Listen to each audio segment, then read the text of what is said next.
Hey guys, what's up? King Eddie.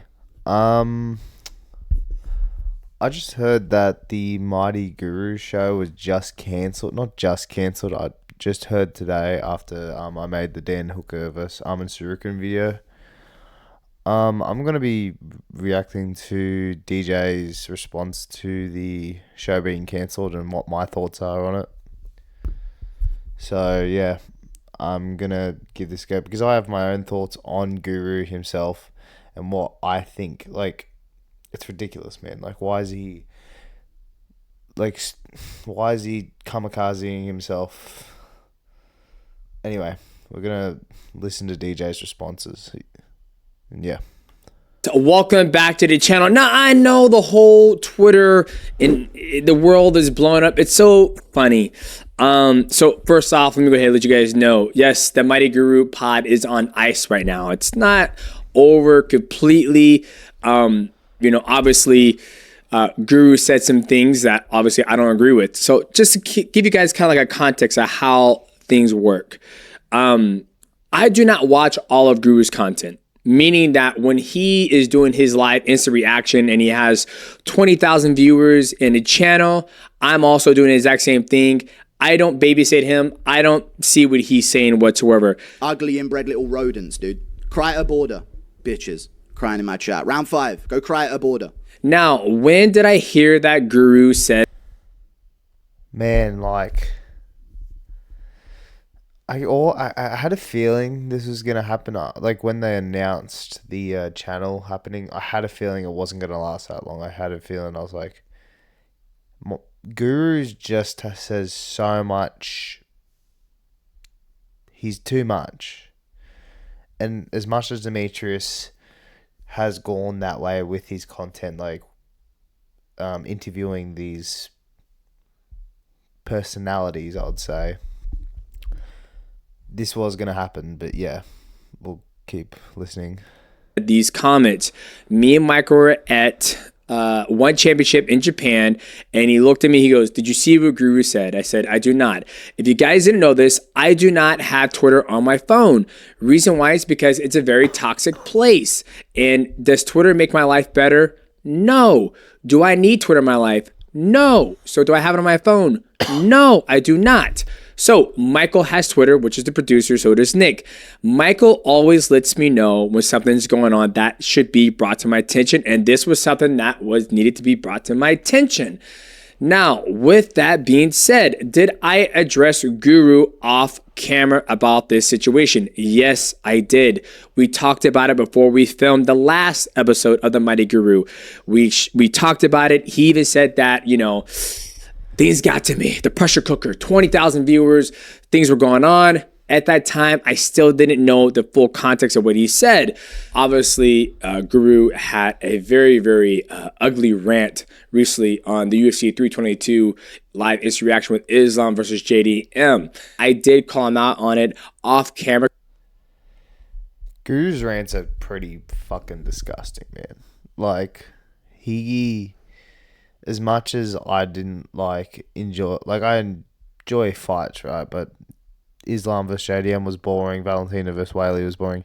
He goes on the most disgusting rants. I'm not defending anybody.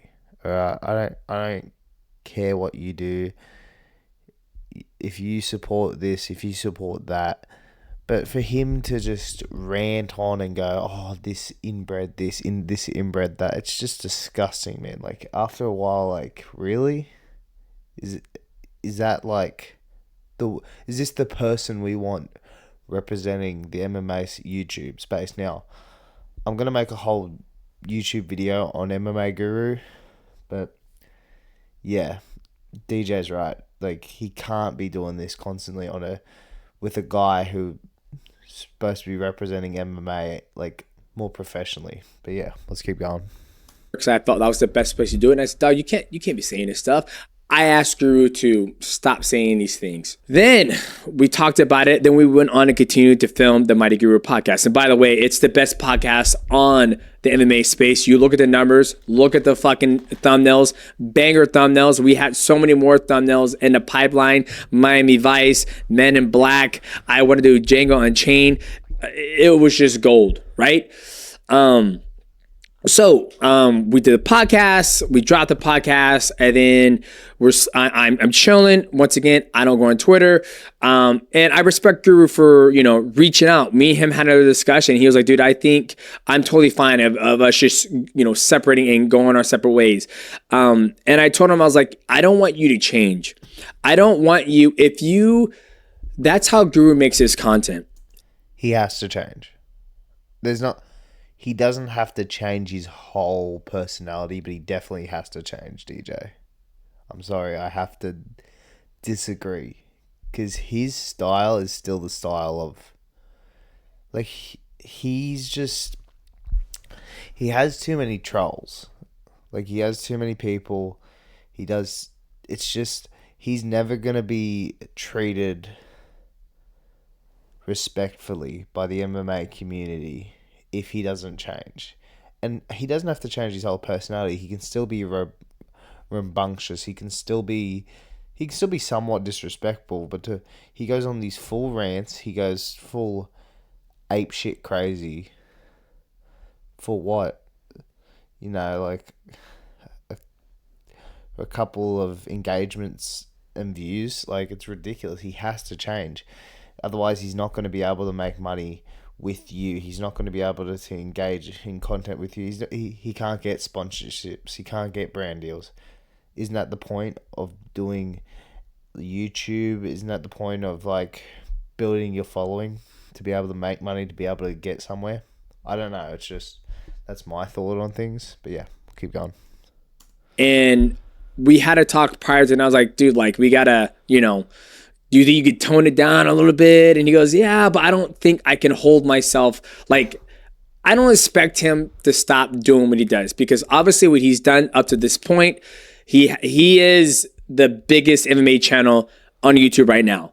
Like, you look at numbers, far none. You look at Ariel, you look at mine, you look at anybody who's covering the sport of mixed martial arts. He is the king dingling. Don't let anybody fool you. He is. So, but we're like, hey, dude, I said, dude, you don't need me on your channel. You don't need the Mighty Guru to be successful, nor do I. So you keep doing your thing and I'm keep doing my thing. And will I like the content I do watch a Guru of, like, the John Jones stuff and then what the Dana White and all that stuff? Yeah, I do. I think it's actually hilarious. Do I think him calling, inbred and bomb this and all that stuff? No, I don't do that. If my son was to talk like that, my son would be getting ass whooping from me because I didn't raise him like that. I like Islam. I like all those guys. I have no problem with no religion. But if Guru feels that way, I cannot help him feel a certain way. I can't sway him like, dude, these guys are good people, which I think deep down inside, he believes they're good people too. But another question, you guys asked me, why did I start the show to begin with if I knew this could happen? It's called taking a risk, where I think a lot of you guys out there might... To make money. Simple as that. It's to make money, to get engagement, to get sponsorship, to get deals. Because he knows the personality that Guru is. Guru, at the end of the day, he's right. Guru is the biggest MMA YouTube channel that isn't an MMA fighter. You know what I mean? He does get the most clicks. The UFC does engage with Guru, as much as people don't want to admit. But it's the sort of person, it's the sort of eyes that Guru brings. People look at Guru kind of like a Dylan Dennis. Like the internet, like Dylan Dennis is the internet, like, but he's kind of looked in the unfavorable way. Like, no offense to Guru, but I'll make a whole video on it. Keep going. Not have taken a risk in your life, but I took this risk, meaning that I did not feel that the content he does on his channel was spilled over onto the content we make on our channel, right? If you guys look at all the Mighty Guru podcast shows, it is nothing but vibes, good chats, not degrading the athlete, not talking about somebody's religion, da-da-da-da. And for everybody out there, I have no problem with any religion. As long as you're a good person and you have good morals, I fuck with you. But none of the Mighty Guru podcast stuff doesn't reflect what he does on his channel, right? I didn't think the stuff that he does on his channel will spill over into our channel. But yeah, it's unfortunate. I'm not gonna lie to you guys. Like, I was having a great time making out content with him because it was good vibes. We're hanging out, chilling, laughing, dropping knowledge. The fan base loved it. And like I said, I can't say that it will never happen again, that us coming together. But I know, and he knows it. And this is where I think kind of made it us to go our, I don't want to say our separate ways, but he does his thing. I'll do my thing. Put the podcast on ice. He's going to keep doing what he's doing. Next time somebody fights and he gets ham and he's got 25,000 live viewers, he's going to say something and it's all going to repeat itself all over again. And I don't like, the one thing I do not like is I don't like being out living my best life. Like literally today, I'm at piano lessons, playing the piano, getting ready for the holidays, getting ready to play Christmas songs all over Twitter. I was like, guys, I have no idea what's going on. If somebody sends you a tweet, you can look at it, but that's it. You can't go and scroll and like, dude, get the fuck out of here, mate. Get out of here. It was like, dog, obviously I want you to stop saying. Basically, that was DJ's reaction to the whole mess of things. This is DJ's response to why they've ended the show, why they've ended the podcast. And don't get me wrong, I think someone like Guru should be like interacting with someone like DJ, but also at the same time, Guru needs to change.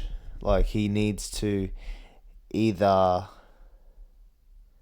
like, I think there's something there that like he's just imploding on himself. Like, he literally wants to, you want to make content with MMA fighters, other personalities, and then you say all this stuff that like he does it all the time. He does it nearly every card that a Dagestani, a Czech Republic person, anybody like Muslim or Russian or whatever. I think that was a good response from Mighty. I really do. I think like at the end of the day that it's all on Guru. Like, what was Mighty supposed to do? Is he gonna risk his reputation and his sponsorships for a guy to make a bunch of disgusting jokes and all that stuff? No, he's not. So I think Mighty's being polite, but I think his media team dropped Guru. They told Mighty they had to drop Guru, and Guru's going to say that it was neutral. No, I really do think Mighty's media team said we can't do this anymore.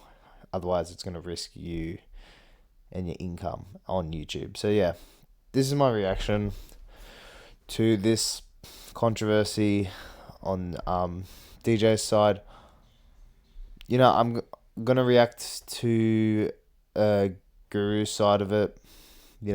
I'm not going to react to a 40-minute episode. I'm just gonna go to certain cuts and yeah.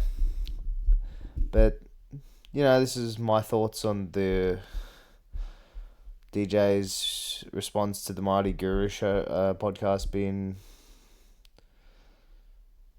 cancelled. But yeah, I will make a video on Guru's side of it. But yeah. Please like and subscribe and see you later.